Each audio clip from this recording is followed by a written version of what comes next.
my girlfriend's friend is showering her with expensive gifts.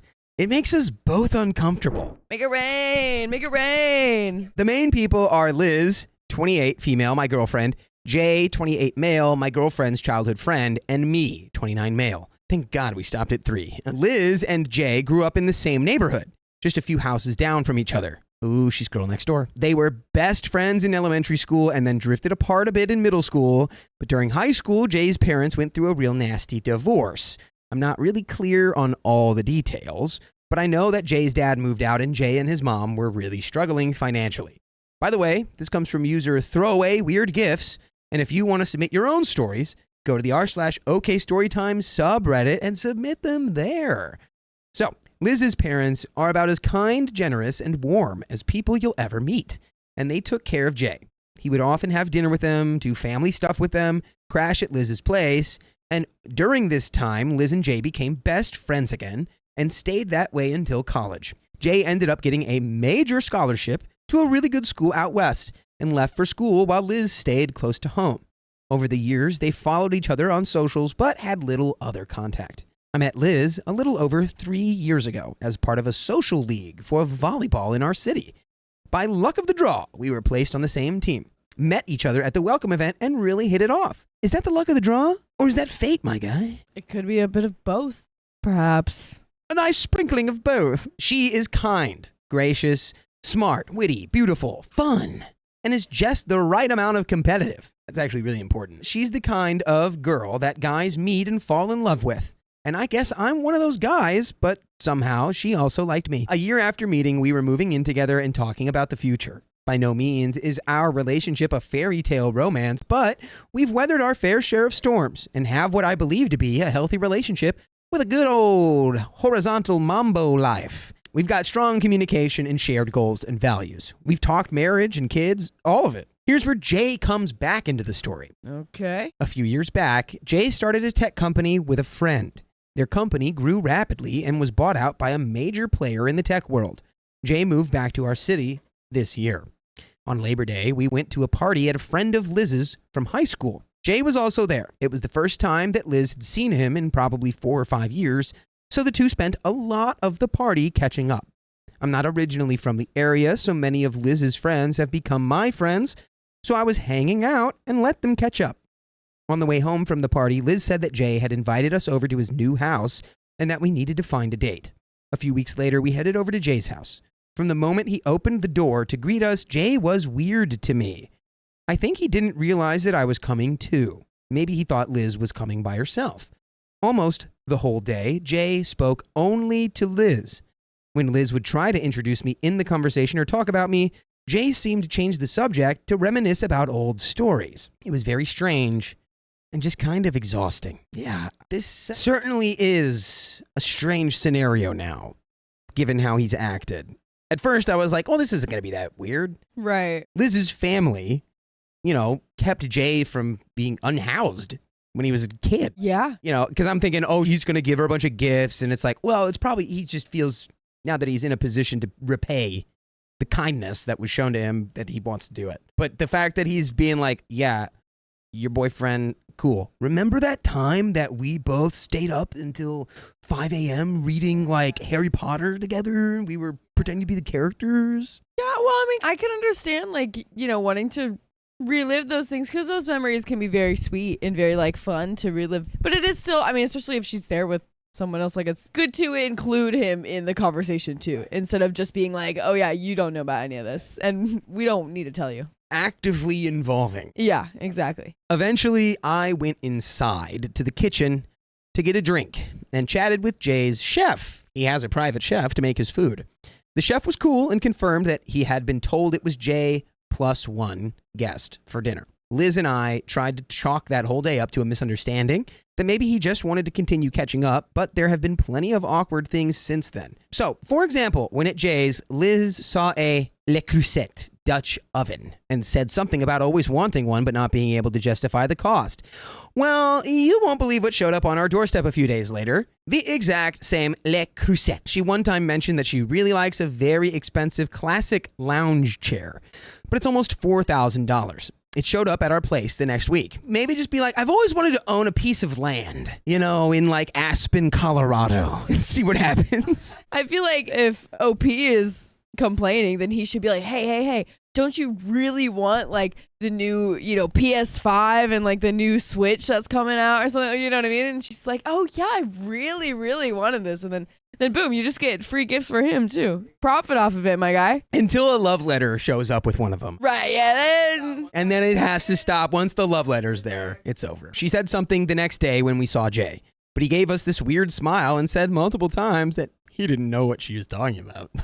I don't know what you're talking about. I don't know what you're talking about. You're so crazy. What? Jay's building a new company that creates tech for the hospital industry. For this reason, he has connections with restaurants and breweries all over the city. In the fall, he invited Liz to a special dinner at a chef's table that is inside of the kitchen at one of the nicest restaurants in the city. Jay knows the chef, so they would get the royal treatment. When Liz asked if I could come as well, he told her that the table only seats 2. Of course it does. Very convenient. See, and that's when you go, oh, I guess I'm not going then, because I have a husband. Liz and I talked it out for a while, and in the end decided that she would go without me. She reported back that it felt like 2 friends having dinner together. I was talking about the whole thing with a coworker who told me she had also done the chef's table, and the table seats 4. At the beginning of December, Jay invited her to a special event at a local museum. One of the major museums in our city hosts a special Christmas party that you have to be invited to, and it is really exclusive. Think like a knockoff version of the Met Gala without the celebrities and holiday theme. Jay got 2 tickets and invited Liz.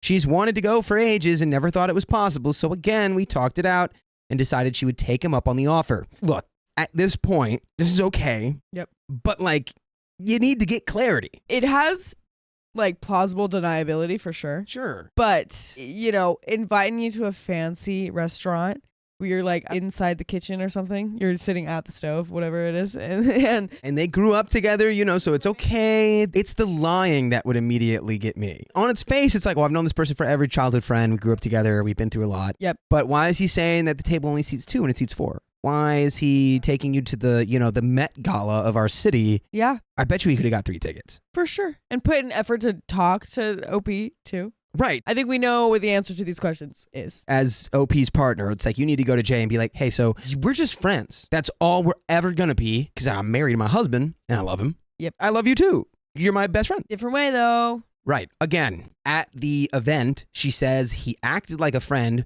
but in hindsight, it feels weird that he keeps inviting her to stuff like this. As I'm writing this out, I already feel like people are getting ready to tell me she's cheating on me or that I'm a pushover for letting Liz go to one-on-one things with Jay, which I disagree with. But 1, we don't have that kind of relationship where I wouldn't let her do something she wanted. And 2, she is super honest with me. She's also a terrible liar. She has the easiest tells in the world. She's too moral and good-natured to keep a bad secret. That's why I believe her when she's assured me time and time again that Jay is very much in the friend zone. She is not interested. She believes that he is lonely and wants to return to being best friends. My worry is that Liz naturally sees the best in people. For example, if someone cuts her off in traffic, her natural response is, oh, they must be in some kind of emergency situation. She genuinely trusts people. She cares for people and wants the best for them. I, on the other hand, am a natural skeptic. I tend to think that people are just out for themselves. I find her optimism really beautiful, but struggle to see the world in the same way. So the long and short of it is that we both feel uncomfortable with the gifts and fancy dinners that he keeps getting her. But when she brought it up to him, he says he's paying her back for taking him in during high school. So the white elephant gift exchange, it's always weird stuff or funny items. Jay showed up with a second gift that he was cagey about all night. Someone thought it was part of the gift exchange, and he kind of freaked out a little bit. Near the end of the night, he pulled Liz aside and gave her this second gift. Inside was a designer handbag and a super expensive pair of designer heels. She felt very uncomfortable accepting them and in the awkwardness of the situation just said thanks, and then we left soon after. Now, 2 days later, Liz has decided she wants to return the gifts to Jay and tell him they're too much. I think she said that they were almost $2,000 combined. I think we need to tell Jay to back off as well, but Liz is saying that I'm being overly harsh. What I'm asking is this: am I being too harsh in telling a guy to back off who's trying to repay former kindness? If I'm not out of line telling him to back off, how can we ask him to stop with the gifts without destroying the friendship? and there is an update. And boy, oh boy, do I have thoughts. But Angie, let's hear what you have to say. One of the comments, actually, if you scroll up a little bit, Dakota hates dog Ezekiel. He's doing her past kindness as a sign of affection. So that, I think, is one way that it could be going. It was her parents that, overall, let him in. True. And how old was he when that happened again? They were in high school. It was pretty early on, too, I think. I think it was like freshmen, or they were young teenagers. I could see him catching feelings back there for sure. I don't know. I think you can just have a real conversation with them and be like, I don't know. I feel like you can't just say no, you have to stop the gifts. Maybe you can phrase it in a way where it's like, hey, I understand that you want to repay me. I appreciate that so much. You don't have to stop doing that, but maybe let's find a different way to do that. Yeah, give me a CD. Well, yeah, or maybe invite my husband to things. Yes, hi, my husband. Maybe it's time, or, you guys, I don't know, he cooks food or something, something different than just material things, maybe. Liz is going to have to, because, you can't be back off. That's the wrong move. But also Liz has to be hey, so are you pretending my husband doesn't exist? Because, instead of spending $2,000 on a handbag and a pair of shoes, you could have spent $2,000 on I don't know, a trip for both of us, me and my husband, or yeah. If you're really just trying to repay me, me and my husband are a package deal. So yeah, to just be what would really mean something, because it is hard to, I feel I always go to no, you can't give me anything, you don't, but then it's awkward because it's when people are offering things, trying to do a nice thing, it's it's rejection to them that you're just saying no, I don't want your kindness and whatever, and say can you actually give me this, rather than him just kind of guessing with all these material things that he right, you heard you mention, or designer things that people kind of can say as a default that people would even though it's not always someone's cup of tea. Yeah, and if he's making a bunch of money, $2,000 for that might be just a drop in the bucket for him. True. Let's get back into this story. Let's do it. Update. I've had a bunch of DMs asking for an update. Honestly, the whole thing got really weird and confusing. I was trying to wait until things became more clear and we had answers to what had happened, but I'm not sure that will ever happen. Oh, the plot thickens. After posting, Liz told me that she had decided to give back Jay's expensive Christmas gifts. She waited until he posted on Instagram about being out at an event at a local bar for the night, then drove over to his house with a friend, and they left the gifts by the front door with a note that said, and this is paraphrased, "Jay, thank you so much for thinking of me this Christmas. While all the gifts you've been giving me are generous, I feel bad taking them. It was my parents who took you in back when we were in school. I was just excited to live with my friend. They're the ones who took care of you. If you feel the need to give back, my parents have always supported local charity. I'm sure they would be happy to know you gave the amount of these gifts in their honor." Beautiful. Perfect. She hoped this would end things and he'd get the picture. I was doubtful. Around 2 a.m. that night, presumably when he had got home and saw the returned gifts, he started bombarding her with text messages. They were all some combination of, he was such a good friend and she was lucky to have him. He was going to give the gifts back because it was false modesty that she was showing in not accepting them. She should always expect gifts from him and that he would always protect her and be her hero. It was really weird and creepy. We were already asleep and the messages came in so quickly and repeatedly that it woke us up. We agreed to try to go back to sleep and deal with it all in the morning. Luckily, we were leaving early the next morning to see my family for the holidays. On the way there, we worked together to craft a final message to Jay. Liz told him in the text that it seemed like he wanted a deeper relationship than she did, that she was happy in her relationship with me, and that she was blocking him to give him time to sort out his feelings for her. 30 minutes after that, we got a notification from our doorbell.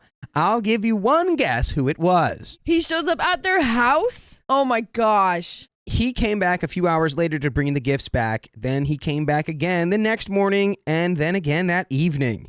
Friends started saying that Jay had reached out to ask where Liz was, saying he was afraid for her safety. Luckily, we didn't tell that many people about our trip, and those who knew also knew about Liz blocking Jay, and all stonewalled him. Good. Still, saying it was a stressful situation is a major understatement. Honestly, the stress of it ruined our New Year's. While in my hometown, we visited my cousin, whose husband is a lawyer. We asked about protective orders, and he told us that unfortunately for our state, There have to be threats of harm or proof that he was stalking Liz. He says that Jay's actions up to that point were not extreme enough, but he encouraged us to save our video doorbell feed and to keep a record of every interaction in case things escalated. My parents let us stay in my hometown an extra few days before going home, but eventually we had to head back for a work event that Liz had to go to. We were pretty nervous the first few days at home, and I installed 2 extra cameras outside our home with a wider view range than the doorbell could offer. Luckily, we didn't hear anything from Jay. After not hearing anything from or about him for about 2 weeks, we couldn't tell if we had gotten lucky or if something else was going on. While our closest friends knew what was going on and had all blocked Jay when Liz did, we had some friends of friends that Liz knew who were still close to him. We had a close friend reach out to one of Jay's friends. This guy said that no one had heard or seen from Jay in about 3 weeks. He had missed 2 parties he said he would be at and hadn't posted on socials for a while. Jay was the kind of guy who would post on Insta 3 or 4 times a week. I should have let the whole thing go from there, but curiosity got the better of me. I reached out to a friend in the middle of February who works in the restaurant industry. I knew they had been in conversations with Jay's new company about becoming a client.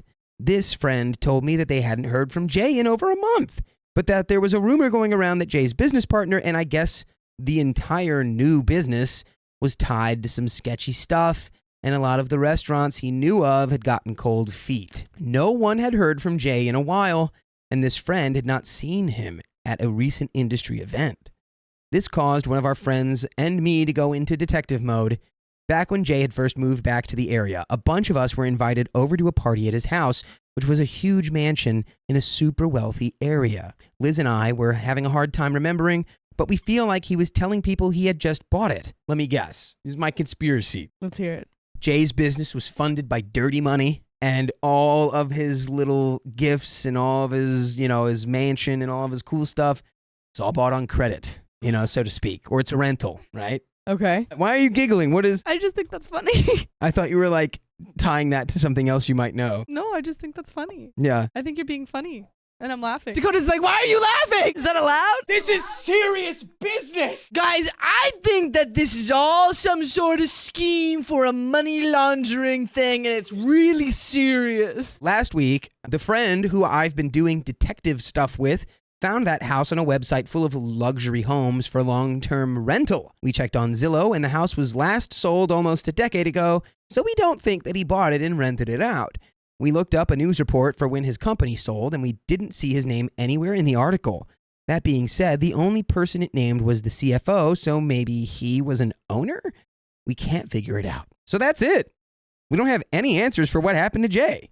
We can't figure out if he was just a sketchy guy whose new company had closed, or if he was some kind of scam artist. Or maybe he got kidnapped. Yeah, or maybe he's being held for ransom. And by the way, we have a king's ransom. Full episodes with stories just like this, and you can listen to them. All you got to do is just go to Spotify, Apple Podcasts, iHeartRadio, wherever you listen to podcasts. Just search OK Storytime. Do it. The king's ransom is yours. We got a little bit more story left.